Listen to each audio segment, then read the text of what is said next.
মোটামুটি আপনি আনুমানিক পার ইয়ার কতগুলো পিগলেট সেল করছেন হিসাব আছে? আমি বেচা কেনা কতটা করছি? হ্যাঁ, না তৈরি করছি মানে কতগুলো পিগলেট সেল করছেন? 500 বছরে 500।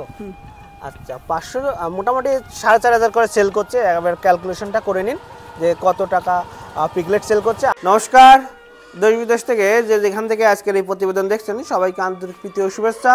The farming master YouTube channel ও ফেসবুক পেজের পক্ষ থেকে আমি মণিকুমার বিশ্বাস। তো প্রিয় দর্শক, দেখতেই পাচ্ছেন যে আজকে আমরা একটা শূকরের খামারের সামনেই দাঁড়িয়ে রয়েছি। তো আজকে আমরা শূকরের উপর পূর্ণ প্রতিবেদন করব, আর এই পূর্ণ প্রতিবেদন নিয়ে আজকে আমরা চলে এসেছি নদিয়া জেলার নাকাশিপাড়া থানার অন্তর্গত পাটুয়াডাঙ্গা গ্রামে। এখানে রিন্টু ঘোষ নামে একজন ব্যক্তি দীর্ঘদিন ধরে এই পিগ ফার্মের সঙ্গে জড়িত রয়েছে। বর্তমানে তার পিগ ফার্মের ক্যাপাসিটি প্রায় 500+ অ্যানিমেলের পিগ ক্যাপাসিটি রয়েছে। তো আজকে আমরা তার এই বড় ফার্মটা ঘুরে দেখব এবং ফার্ম সম্পর্কে জানবো এবং তার যে অভিজ্ঞতাটা রয়েছে সেগুলো জানবো। সে কী কী খাওয়াচ্ছে শূকরদের, কোথায় মার্কেটিং করছে, কী কী সমস্যার সম্মুখীন হয়েছে, এসব তথ্য নিয়ে আজকের এই পূর্ণ প্রতিবেদন থাকছে। তা চলুন কথা না বাড়িয়ে আজকের এই প্রতিবেদন শুরু করি। তো প্রিয় দর্শক, দাদাকে অবশ্যই অনেকেই চিনতে পারছেন, কারণ অলরেডি আমার চ্যানেলে দাদার ফার্মের ভিডিও ছিল। হয়তো এখন এই ঘরটা, এই শেডটা নতুন হয়েছে। হ্যাঁ, আমি এমন একটা টাইটেল দিয়েছিলাম যে আমার দেখা সবচেয়ে বড় ফার্ম, এইরকম একটা টাইটেল দিয়েছিলাম বিগত যে ভিডিওটা করেছেন সেই ভিডিওতে। এখন এসে দেখি যে আরও বড় হয়েছে ফার্মটা। পিছনে বাড়িয়েছে, যে রান্নাঘরটা দেখিয়েছিলাম সেই রান্নাঘরটা ঘর করে নিয়েছে, আবার সামনে এখানে ঘর করে নিয়েছে।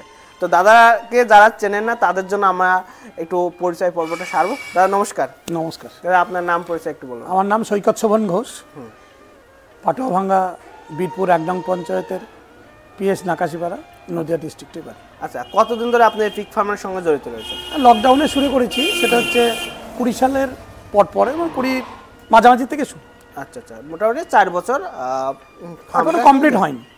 আচ্ছা, এটা কি আপনার ব্রিডিং সেটআপ নাকি ফ্যাটিং সেটআপ? না, আগে ব্রিডিং সেটআপে ছিল, এখন ব্রিডিং ফ্যাটিনারি দুটোই করছেন। আচ্ছা, কি কি খাওয়াচ্ছেন আপনি? এখন তো আমাদের এই এলাকার বিডিও সাহেব সায়ন্তন বাবুদের খাবার, ওনারা একটা খাবার তৈরি করছেন, ওনাদের ওই খাবারই খাওয়াচ্ছি। আচ্ছা, আগে কি কি খাইয়েছেন? আগে তো হোটেল স্টেজ খাওয়াতাম, তারপরে তো আমাদের পশ্চিমবঙ্গে পাওয়া যায় না, উড়িষ্যার থেকে পশুপতি একটা কোম্পানি, VS একটা কোম্পানি, ইউনিকর্ন একটা কোম্পানি, এদেরকে খাইয়ে ওদেরগুলো ছেড়ে দিলাম। তার কারণ ওদের থেকে আমি খুব ভালো রেজাল্ট পাইনি। তবে এবার বলবো না পশুপতি একেবারে খারাপ খাবার এরকম নয়, পশুপতিতে যদিও বা দাঁড়িয়েছিলাম, এই দুটোতে দাঁড়াতে পারিনি। আচ্ছা আচ্ছা, এখন মোটামুটি তাহলে এখন এদেরকে নিয়ে এদের টেস্টিং চলছে, আমার কত দূর জানি নি। একেবারেই সবাইকে ছেড়ে, হোটেল স্টে ছেড়ে এদের কাছে লঞ্চ করেছি, দেখি কত দূর। আমার ঘরে তো অনেক পশু আছে, খাবার কিনতে গেলে একটু শক্তপোক্ত ব্যাপার। প্রত্যেকদিন প্রায় 10-12টার উপর খাবার লাগে, 10-12 বস্তার উপর খাবার লাগে। তার মানে 10 বস্তা খাবারের দামই তো হিসাবে 20,000 টাকার কাছে, অনেক টাকার ব্যাপার। কারণ ফার্মটাও তো অনেক বড় না। আর বলছি যে মোটামুটি কত মাস খাওয়াচ্ছেন এই ফিডটা? একটা বেশি নয়, বাচ্চাগুলো এই যে ছোট বাচ্চা দেখছেন, ওই বাচ্চাটাই থেকে স্টার্ট করেছি আমি। আচ্ছা আচ্ছা, তাহলে মোটামুটি 2 মাস, 2 মাস 2.5 মাস। আচ্ছা, এবার আমরা একটু ফার্মটা দেখবো, চলুন। আচ্ছা, তো দাদা আপনি যখন ফার্মটা শুরু করেন তখন কি কি সমস্যার সম্মুখীন হয়েছিলেন? খুব বড় ধরনের সমস্যার সম্মুখীনই নয়, তবে বাচ্চা ফ্যাটিনার, আমার তো প্রথমে তো ছিল, ফ্যাটিনার ছিল না, ব্রিডিং সেটআপ ছিল। প্রথম অবস্থায় 8টা 7টা 2টো 3টে 4টে এরকম বাচ্চাও হয়েছিল। সে বাচ্চা যখন আস্তে আস্তে আমি জানতে পারলাম আপনাদের ইউটিউবের কাছ থেকে, অনেক বেশি বাচ্চাও হয়েছে, বাচ্চা চাপা পড়ে মরাটাই বেশি বোধ হয়েছিল। তারপরে নতুন নতুন এত মর্টালিটি ছিল না, মাঝপথে দেখা গেল শীতেও মরাছে, গরমেও মারা গেছে। আচ্ছা আচ্ছা, এটা আমার একটা মোটামুটি ম্যানেজমেন্টের ভুলের জন্য বেশিরভাগ মারাটা গেছে। আচ্ছা আচ্ছা, তার থেকে এমনি বড় কোনো সেরকম সমস্যার সম্মুখীন হয়নি। আর যখন আপনি ফার্মটা শুরু করেন, প্রতিবেশী লোক বা আপনার আত্মীয় স্বজন বা আশেপাশের লোক কোনো অবজেকশন বা কেমন চোখে নিয়েছিলেন? সেরকম কিছু বলেনি, সবাই বললো এত ব্যবসা থাকতে শুকুরের ব্যবসা করলো, এইটা মানুষের একটা মনে মনে চিন্তা ভাবনা ছিল। আচ্ছা, এখন না, এখন তো কেউ কিছু আর বলে না। আচ্ছা, এইটা আমরা দেখতে পারবো, এটা কি উইনিং করার পর রেখেছেন বাচ্চা? এই বাচ্চাগুলো সবে মায়ের কাছ থেকে সরিয়ে নিয়ে এসেছি গত পরশুদিন। হ্যাঁ হ্যাঁ হ্যাঁ, আচ্ছা আচ্ছা, মানে দুটো মায়ের বাচ্চা না একটা মায়ের বাচ্চা? না, এটাতে দুটো, অনেকগুলো ঘরে সরিয়েছি তো। হ্যাঁ হ্যাঁ, কে কার ঘরে গেছে ওইটা। হ্যাঁ, আচ্ছা, এগুলো রেডি বিক্রির জন্য রেডি আছে? এগুলো বিক্রির জন্য রেডি আছে। আচ্ছা আচ্ছা আচ্ছা, মোটামুটি বাচ্চার কেমন রেট চলছে এখন মার্কেটে? আমি আপনাদের আমার এই যে ধরনের বাচ্চাগুলো দেখছেন না, এটা এই ধরনের বাচ্চাগুলো 4500 টাকা বিক্রি করেছি।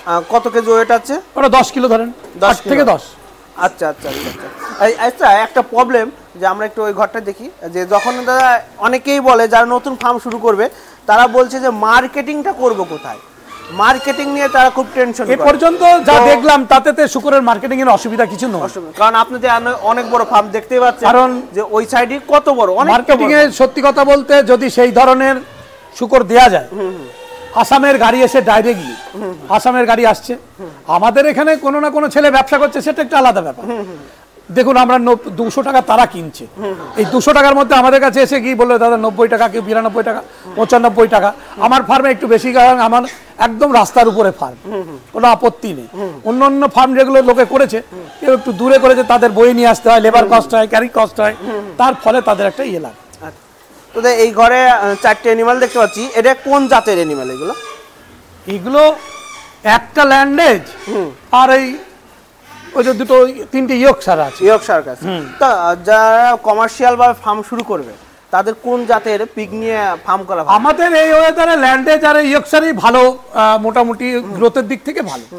আর অন্যান্য গুলো করিনি বা আমি দেখিও নি বা সেরকম। অনেক ফার্মে অনেক ইউটিউবারের কাছে দেখছি যে কেউ হ্যামসাপার করছে, কেউ অনেকজন ডিউরক করছে, এগুলো দেখছি। তো এই যে এটা তো যেহেতু বিদেশি ব্রিড, তা আমাদের দেশীয় আবহাওয়ার সঙ্গে কতটা এরা এদের ম্যানেজমেন্টের অসুবিধা নেই, এরা ওয়েদারকে মানায়, মোটামুটি মানিয়ে নেয়। শান্ত কতটা? শান্ত খেতে দিতে না পারলে অশান্ত। আচ্ছা, খেতে দিতে পারলে শান্ত। আচ্ছা আচ্ছা। খেতে যদি আপনি না দেন ও পাকা ঘরও খেয়ে নেবে। আচ্ছা, মানে একটা কথা কি যে এই শুকরটা খাওয়ার আগে খুব চেঁচামেচি করে, আর খাবার দিলে আর সারা দিন যে এখানে এত অ্যানিমাল থাকবে বুঝতেই পারবেন না যে এখানে একটা ফার্ম আছে, কিন্তু খাবার দিতে হবে, ওদের পেটটা ভরা রাখতে হবে। তাহলে বর্তমানে আপনার ফার্মে কতগুলো মা শুকর আছে? মা শুকর আমার 90টা ছিল, হ্যাঁ আমি এর আগে কিছুটা বিক্রি করে দিয়েছি। এখন এই পর্যন্ত 75টা আছে, 70-75টা আছে। আর সব ফ্যাটনিং এর জন্য, আর বাকিরা ফ্যাটনিং এর জন্য। ফ্যাটনিং। আচ্ছা আচ্ছা। ফ্যাট। তো আমাকে একটা কথা বলবেন যে আপনি যেহেতু ফিডের উপর সম্পূর্ণ, অনেকেই তো আপনি আগে কিন্তু হয়তো হোটেল ওয়েস্ট প্লাস পোলট্রি চাট বা অন্যান্য গুঁড়ো ভাত গুঁড়ো এগুলো খাই, এখন আমার কিছু নেই দাদা, এখন নেই, ওই সব বাদ দিয়ে এখন ফিডিং এ এসছেন, মানে ফিডে এসছেন। তা আপনার কি মনে হচ্ছে যে ওই পদ্ধতিতে বেশি খরচা ছিল নাকি ফিডে বেশি খরচ? না, ফিডে বেশি খরচ। হ্যাঁ, খরচটা ফিডে বেশি, কিন্তু এখানে একটু সময় বাঁচিয়েছে। 8 মাসে হয়, 8 মাসে আপনি 4000 টাকা লাভ পাবেন। আচ্ছা আচ্ছা। আর একটা পশুর উপরে 4000 পাবেন। আর ওই পদ্ধতিতে 1 বছরে 4000 পেতেন, 1 বছরে আরো 4 মাস লাগতো, আরো 4 মাস, মানে সময়টা বেশি। যেখানে ওখানে একটা লট হতো, এখানে হয়তো 2টো লট বা 1.5টা লট হবে, 1.5টা লট হবে, 1.5 লট হবে। আচ্ছা, এটা অনুপাত, আপনি যে ফিডটা খাওয়াচ্ছেন এটা কত অনুপাতে কত ওয়েট গেইন করবে বলছেন? মানে ওইরা তো বলেছে আমাকে 1:2। না, 1:2। হ্যাঁ, সেটা কি হচ্ছে আগে? সেটা সত্যি কথা, অনেক অ্যানিমাল বলে আমি এটা বাদ বিচার করতে পারিনি, বলতেও পারিনি। বলতে পারেন। আর 2 মাস খাওয়াচ্ছেন তো? হ্যাঁ, অল্প 6 মাস হওয়ার পরে তো বুঝতে পারবেন। 6 মাস হলে বোঝা যাবে যে ওই পশুর কত ওজন হচ্ছে। একদম একদম রাইট। তারপরে এখানে উইনিং করা কিছু মাছগুলো দেখতে পাচ্ছি। তো আমি দর্শকদেরকে বলবো যে ফার্মটা অনেক বড়, এত ঘোরের সব অ্যানিমাল দেখালে অনেক বড় ভিডিওটা হবে। আমি টানের উপর দেখাচ্ছি শুধু বড় ফার্মটা, আমি একটা দেখাচ্ছি যে মাত্র 4 বছরের ফার্ম। কিন্তু অনেক ব্যবসা আছে, অনেক ফার্ম আছে দেখুন 10 বছর 15 বছর করছে, তাও কিন্তু এতটা ডেভেলপ করতে পারছে না। তো এই পিক খামারে কিন্তু তাড়াতাড়ি ডেভেলপ হয়। তা আমরা দাদার কাছে একটু বলবো যে এই 4 বছরে কিভাবে ডেভেলপ হলো এবং এই 4 বছরের মধ্যে কি কি সমস্যার সম্মুখীন হয়েছেন এবং বর্তমানে কি কি সমস্যার সম্মুখীন করছে আমাদেরকে একটু বলুন। সেই ধরনের বড় ধরনের সমস্যার সম্মুখীন আমি হয়নি আমার ফার্মে। আর ডেভেলপের যে প্রশ্নটা করছেন, ডেভেলপ সত্যি কথা পিগ ফার্ম করতে গেলে একটু কম বেশি পয়সা রাখা বা থাকা ভালো। যদি বলেন কেন একটা শুকরে 10টা বাচ্চা হয়, একটা ঘরে একটা শুকর যদি কেউ তৈরি করে, পরের বার 10টা বাচ্চা সে যদি মনে করে রাখবে, তাহলে তার আর একটা জায়গা লাগে। 10টা মানে একটা যদি 1.5 স্কয়ার ফুট জায়গা একটা মোটামুটি আমরা মনে করি জায়গা লাগে, কিন্তু তাকে 10টা যদি পুষতে হয়, 10টা দিয়ে যদি কেউ শুরু করে, তার যদি 5 কাঠা জায়গায় শুরু করে, তার 15 কাঠা জায়গা 6 মাসের মধ্যে আবার রেডি করতে হবে। আচ্ছা আচ্ছা আচ্ছা। সেই ক্ষেত্রে আমার ওই 4 বছর আমার ছিল আগে দেখা গেল 200 ফুট লম্বা, এটা এখন 250 ফুট লম্বাতে লম্বা চওড়াই করতে। হ্যাঁ, আমি দেখেছি ওই রান্নাঘরটা, বড় রান্নাঘর আমি দেখেছিলাম যে মনে হয় পশ্চিমবঙ্গের সবচেয়ে বড় রান্নাঘর শুকরের খামারে। আর এমন এমন জায়গা আছে, আমি ওটাও বলেছিলাম যে দাদার যে রান্নাঘরটা অনেকের এত বড় ফার্মও নেই কিন্তু, বুঝতে পারেন। আর অনেক বড় একটা কড়াইও দেখিয়েছিলাম, সেইগুলো নেই, সব ওখানে ফ্যাটনিংয়ের ঘর হয়ে গেছে কিন্তু, তাই না? তো দাদা আপনি যে ভিএস ইউনিকর্ন যে ফিডগুলোর কথা বললেন, কাদের কাছ থেকে নিয়েছিলেন? এগুলো কোম্পানির কাছ থেকে নিয়ে এসেছিলাম। কোম্পানির কাছ থেকে নিয়েছিলেন? কোম্পানির কাছ থেকে কোনো এক দাদার মাধ্যমে, যেমন আমাদের আর এক ইউটিউবার, ওই যে ভুলে গেলাম, কৃষ্ণেন্দু দা, আচ্ছা আচ্ছা, তারপরে দীপঙ্কর বাবু, এনাদের থ্রু দিয়ে বলাতে আমরা পেয়েছিলাম। আচ্ছা আচ্ছা আচ্ছা। আর বর্তমানে কি কি সমস্যা হচ্ছে আপনার ফার্মে? মেডিসিনের ক্ষেত্রে কোনো প্রবলেম ফেস করছেন কিনা? মেডিসিনের বলতে আমি একটু বেশি ভুলে যাই তো। হ্যাঁ হ্যাঁ, আমি একটু বেশি ভুলে যাই। হ্যাঁ হ্যাঁ। মেডিসিন এমনি মায়েদের ক্ষেত্রে যা দাদারা যা শিখিয়েছেন ওনাদের শেখাতেই, ওনাদের না হলে ওনারা জানে, ওনারা আমাদের সবসময় হেল্প করেন। আচ্ছা আচ্ছা আচ্ছা। আমি সম্রাটের কাছে জানলেও বলে, কৃষ্ণেন্দু দাকে জানলেও বলে, দীপঙ্কর দাদের জানলেও বলে। আচ্ছা আচ্ছা আচ্ছা। সেরকম মেডিসিনের ফেস না, তবে মা শুকরদের ভালো খাওয়ানোর ব্যবস্থাপনা করা, এই কথা আমি দাদাকে বলছিলাম। আচ্ছা, যে ফিডটা খাওয়াচ্ছেন এই ফিডটা কি মায়েদের জন্য অ্যাপ্রোপ্রিয়েট নাকি বাদ বিচার করে বলতে পারিনি, বার করতে পারিনি। 6 মাস গেলেই বলতে পারবেন, কারণ নাহলে আবার সে ভিএস ইউনিকর্নের মতো যদি হয়ে যায় তখন তো আমার বেশি প্রবলেম হয়। বলতে পারি, বলে দিতে পারলাম, এখনো পর্যন্ত আমি স্যাটিসফাই বলতে পারি না। দাদা একটা কথা কি বলুন তো, যে সনাতন পদ্ধতিতে খাবার ম্যানেজ করে খাওয়ানোটা খুবই কিন্তু ডিফিকাল্ট এবং কঠিন। এত বড় যারা ফার্ম করবে তাদেরকে কিন্তু ওই চাল ভাত গুঁড়ো রান্না করে হোটেলে ম্যানেজ করে খাওয়ানো কিন্তু কখনোই কিন্তু সম্ভব না। তাদের কিন্তু ফিডে আসতেই হবে, ফিডে না আসলে কিন্তু সম্ভব হবে না। কিন্তু একটা প্রশ্ন থেকে যায়, কোন ফিডটা ভালো?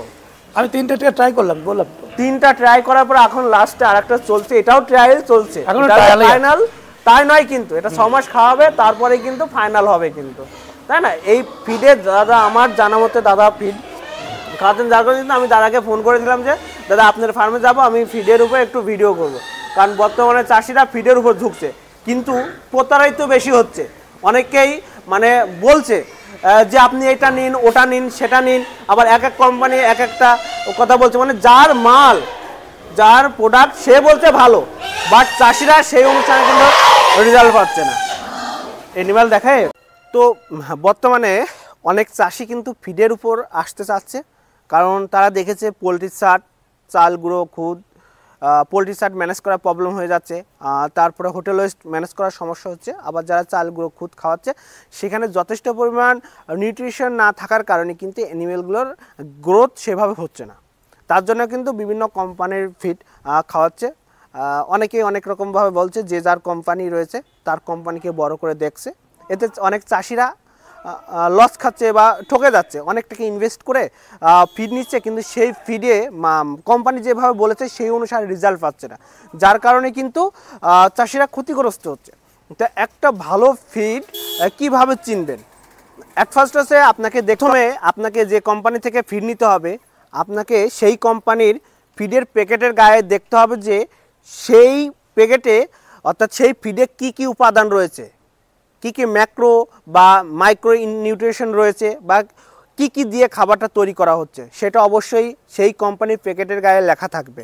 সেটা হতে পারে যে আপনার ক্যালসিয়াম কত পার্সেন্ট আছে, জিঙ্ক কত পার্সেন্ট আছে, তারপরে হচ্ছে বায়োটিন কত পার্সেন্ট আছে, এইরকম যেসব উপাদান দিয়ে তৈরি হচ্ছে ফিডটা, সেইগুলো অবশ্যই কোম্পানির ওই যে বস্তায় খাবার আসছে সেই বস্তার গায়ে লেখা থাকতে হবে। কিন্তু এটা আপনাকে দেখতে হবে, কারণ কি দেখবেন যে যখন আপনারা একটা ফুড সাপ্লিমেন্ট খাওয়াচ্ছেন, যেটাকে মিনারেল মিক্সার বলছেন, সেই মিনারেল মিক্সারের প্যাকেটে কিন্তু লেখা থাকে যে কোন কোন উপাদান কত পার্সেন্ট এই মিনারেল মিক্সারের মধ্যে রয়েছে, সেটা কিন্তু লেখা থাকে। কারণ আপনাকে ভাবতে হবে যে অ্যানিম্যালের ক্ষেত্রে সব উপাদানই কিন্তু তাদের বেশিরভাগ কাজে লাগে না, আবার কিছু কিছু গুরুত্বপূর্ণ কিছু ইনগ্রিডিয়েন্ট আছে যেগুলো খুবই কাজে লাগে, যেটা এলিমেন্ট বলে, সেটা খুবই কাজে লাগে। আপনাকে দেখতে হবে যে পিগের বডির জন্য যেসব এলিমেন্ট দরকার সেইগুলোকে আদৌ সেই ফিডে আছে কি না, এটা কিন্তু অ্যাট ফার্স্ট আপনাকে দেখতে হবে।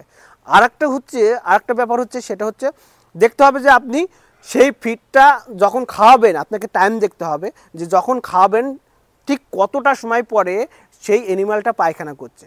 যে অ্যানিম্যালটা যে খাবার খাওয়ার পরে বেশিক্ষণ মানে মানে কি বলবো বেশিক্ষণ পরে পায়খানা করবে সেই ফিডটা ভালো, এটা নিশ্চিন্ত। আর যেটা খাওয়ার পরেই তাড়াতাড়ি আপনার পায়খানা করে দিচ্ছে সেটা কিন্তু ফিডের নিউট্রিশনের অভাবের কারণে কিন্তু এই প্রবলেমটা হয়। কারণ যতক্ষণ ফিডটা শরীরের বডির মধ্যে থাকবে ততক্ষণ কিন্তু নিউট্রিশনটা তার শুকরের বডিটা অ্যাবজর্ব করতে পারবে, কিন্তু এই দিকে লক্ষ্য রাখবেন। আরেকটা ব্যাপার, আরেকটা সিস্টেম আছে, সেটা হচ্ছে আপনার টেকনিক্যালে বিভিন্ন কোম্পানি বিভিন্ন ফিড সেল করছে। আপনারা দেখা যাচ্ছে আপনার ঘরে 30টা অ্যানিম্যাল আছে, আপনি 5টা বা 10টার উপর অ্যাপ্লাই করুন, 6 মাস করে অ্যাপ্লাই করুন। হয়তো এ নামে একটা কোম্পানির ফিড নিলেন, সেটা 10টা পশুর উপর অ্যাপ্লাই করলেন 6 মাস। আবার দেখা যাচ্ছে বি নামের একটা কোম্পানি ফিড নিলেন, আলাদা 10টা অ্যানিম্যালের উপর আপনি সেটা অ্যাপ্লাই করলেন। এইভাবে অ্যাপ্লাই করার পরে যখন যেটা ভালো লাগবে, মনে হয় না এই কোম্পানির ফিডটা ভালো রেজাল্ট দিয়েছে, তখন আপনি সেই কোম্পানির ফিডটা ব্যবহার করবেন। তবে একটা জিনিস লক্ষ্য রাখবেন, কোম্পানির যেসব ফিড আছে সচরাচর মার্কেটে, সেখানে দেখা যাচ্ছে যে কোম্পানি বলে দিচ্ছে যে ফিড তৈরি করছে ম্যানুফ্যাকচারি থেকে হয়তো কোনোটা 2 মাস বা কোনোটা 3 মাস এর মধ্যে খাওয়াতে হবে। একটা ব্যাপার হচ্ছে, যখন দেখা যাচ্ছে প্রথম লটের মালের কোম্পানি যে ফিডটা দিচ্ছে ভালো দিল, কোয়ালিটি ভালো দিল, কিন্তু পরবর্তী ক্ষেত্রে সেটা আদৌ দেবে কিনা সেটাও কিন্তু আপনাকে ভেবে দেখতে হবে। তো ফিড খাওয়ানোর আগে অনেকেই সাবধান থাকবেন, অনেকে আপনাকে ব্রেন ওয়াশ করবে, আপনাকে বলবে যে এইটা খাওয়ান ওটা খাওয়ান, নো প্রবলেম আমরা তো আছি, এরকম আশ্বাস দেবে, কিন্তু যেটা ক্ষতি হবে সেই ক্ষতির ভাগটা কিন্তু সেই কোম্পানি কখনোই নেবে না। কিন্তু লাস্টে কিন্তু আপনাকে টাকার অভাবে কিন্তু আপনার ফার্মটা তুলেও দিতে হতে পারে। কিন্তু এর জন্য অবশ্যই ফিড খাওয়ানোর আগে সাবধান থাকবেন, বিভিন্ন কোম্পানির প্ররোচনায় মাথা দেবেন না, কান দেবেন না, আপনার নিজের বুদ্ধিতে যেটা ভালো হবে সেটা। আর আমার ছোট্ট একটা ব্রেন থেকে বা আমার বুদ্ধি থেকে যেটা মনে হলো যে এই পদ্ধতিগুলো আপনারা কিন্তু অ্যাপ্লাই করতে পারেন, কিন্তু অ্যাপ্লাই করে দেখতে পারেন যে আদৌ সঠিক হবে কিনা ফিড খাওয়ানো। ঠিক আছে, অবশ্যই ফিড খাওয়াবেন, কারণ বড় ফার্মে আপনার ফিড ছাড়াও গতিও নেই, কারণ আপনি খাবার ম্যানেজ করে খাওয়াতে পারবেন না। চাল খুদ সিদ্ধ করেও খাওয়ানো সম্ভব না। দাদা যেমন 500 ক্যাপাসিটি রয়েছে, এখানে তো আপনার খাবার ম্যানেজ করে খাওয়ানো আদৌ কখনো সম্ভব ছিল না। তার জন্য অবশ্যই ফিডে আসতে হবে। তার জন্য কিন্তু দাদা অলরেডি কিন্তু 2-3টা ফিডকে টপকে এখন আরেকটা ফিড অ্যাপ্লাই চলছে, সেটাও রানিং আছে। 2 মাস মতন খাওয়াইছে, 6 মাস পরে কিন্তু বলা যাবে যে এই ফিডটা কেমন আছে। ঠিক আছে, তো প্রিয় দর্শক দেখুন, এখানে ফ্যাটনিং করার জন্য দাদা রেখে দিয়েছে খাবার দেওয়া। ঘরটা কিন্তু অনেক বড় করেছে, জলে নিপল সিস্টেম করেছে, খাবার দেওয়ার জন্য ওই সাইডে আপনার টেরেস সিস্টেম করেছে, ওখানে খাবার দিচ্ছে যে খাবারটা নষ্ট না হয়। এটা একটা ভালো পদ্ধতি। কারণ কি, আমি একটা কথা বলেছি, যারা ফিড খাওয়াচ্ছেন, যে কথা বলছিলাম যে এই টেরেস সিস্টেম করাটা ভালো, কারণ যে খাবারটা দিয়েছে তার প্রায় 95% কাজে লাগবে।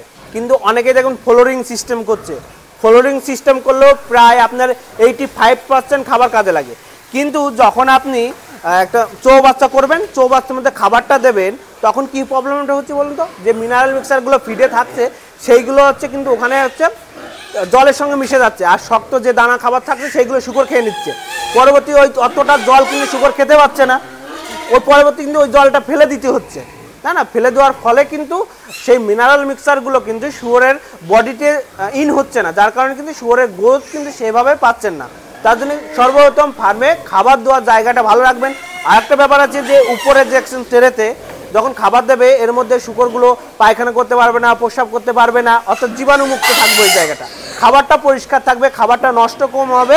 তার জন্য যদি পারেন এরকম ট্রে সিস্টেম করে নেবেন, দারুণ সিস্টেম। ওখানেও আর একটা দেখুন ট্রে সিস্টেম করেছে, একসঙ্গে অনেকগুলো অ্যানিমেলে খাবার খাচ্ছে। এই সিস্টেমগুলো ভালো। আরেকটা ব্যাপার আছে যে শুকর যখন এখানেই পায়খানা করছে, আবার যদি আপনি এখানেই খাবার দেন, তাহলে ওই পায়খানা থেকে কিন্তু আবার জীবাণু ওর পেটে যেতে পারে। হ্যাঁ, তার কারণে কিন্তু আলাদা জায়গায় খাবার দেওয়াটা সবচেয়ে ভালো। তো এটা আমরা দেখতে পারবো, মানে বাচ্চাটা মানে আজকে কালকে হয়েছে না, কালকে হয়েছে। কতগুলো বাচ্চা দিয়েছে? 12টা দিয়েছিল, আজকে একটা চাপা দিয়ে দিয়েছে, 11টা রয়েছে। এই চাপা দেওয়ার একটা প্রবলেম থাকে, চাপা দেওয়ার একটা প্রবলেম থাকে। যারা ব্রিডিং ব্রিডিং ফার্ম করবেন তাদেরকে আমি সবসময় বলি যে আপনারা ফেরোইং কেসটা করে নেবেন, যাতে এই চাপা পড়ে যাতে বাচ্চাগুলো মারা না যেতে পারে।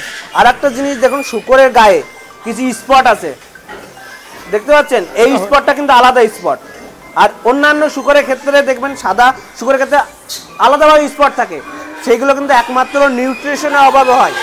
কিছু কিছু অ্যানিমাল আছে খাবারে যদি নিউট্রিশনটা সঠিকভাবে না থাকে তখন কিন্তু আপনার এই স্পট, এই সাদা মানে শুকরগুলোর গায়ে কিন্তু এরকম স্পট থাকে, কিন্তু নিউট্রিশনের অভাবে থাকে। তো দাদা, যারা নতুন ফার্ম শুরু করবে তারা কি এই ফার্মে আসলে ডেভেলপ করতে পারবে? হ্যাঁ, অবশ্যই পারবে। কিভাবে? অ্যানিম্যাল চাষের মধ্যে আমি মনে করব পিগারিতে আসাই বেটার। যদি কোনো ব্যক্তি 10টা পিগ নিয়ে চাষ করতে পারে, 10টা পিগ, সে প্রথম বছরে তার রোজগার দেখতে পাবে না। দ্বিতীয় বছর থেকে সে শুরু করবে মোটামুটি কম বেশি তার বাইরে যে গিয়ে খাটতে হবে সে খাটনিটা না খাটলেও হয়, তাহলে 1 বছর তার কিসে চলবে। এর মধ্যে 1 বছরের মধ্যেও তার এর কম বেশি সেইভাবে চলে যাবে, তার অন্যান্য সাইড একটা কিছু রোজগার থাকতে হবে। আচ্ছা, মানে আপনি বলছেন ফার্স্ট মানে টাইম, মানে প্রথম বছর আপনাকে অন্যান্য পেশার পাশাপাশি পিগ ফার্মটা শুরু করতে হবে, কিন্তু দ্বিতীয় বছর থেকে আপনি যা ইনকাম পাবেন সেটা অন্য জায়গায় কাজ না করলে আপনার সংসার মোটামুটি ভালো মতন দুধ ভাত খেয়ে চলে যাবে। তারপরে আপনি যখন নলেজ গেইন হবে তখন আপনি ফার্মটা কত বড় করবেন, দাদার মতন 500 ক্যাপাসিটি করবেন না আপনার মতো আপনার সেই 10টা 15টার ক্যাপাসিটি করবেন, সেটা তো আপনার উপর ডিফেন্স করছে, তাই না, নির্ভর করছে। তার আগে একটা অ্যানাউন্স করে দিয়ে যে দেখুন, সব কিছু করতে গেলে, ভালো কিছু করতে গেলে একটা জ্ঞান দরকার আছে, জ্ঞান অর্জন। সেটা তো প্রশিক্ষণ আমাদের পশ্চিমবাংলায় এখন দাদারা দিচ্ছেন। এই কৃষ্ণনগরে সম্রাটরা দিলেন, এর আগে কৃষ্ণেন্দু দাদা দিলেন, দীপঙ্কররা দাদারা দিলেন। এনারা তো প্রতিনিয়তই প্রশিক্ষণ বা ওনারা মোটামুটি পিগের উপরে হেল্প করেন, এইটুকু আমি বলবো। একদম একদম একদম। খাবার কে কার খাবার বিক্রি করছে, খাবার কতটা কে কি দিতে পারছে না পারছে, ওষুধ সম্বন্ধে ওনাদের কাছে জানতে চাইলে ওনারা আমাদেরকে যথেষ্ট হেল্প করেন। তো যেটা কৃষ্ণনগরে হচ্ছে যে ট্রেনিংটা,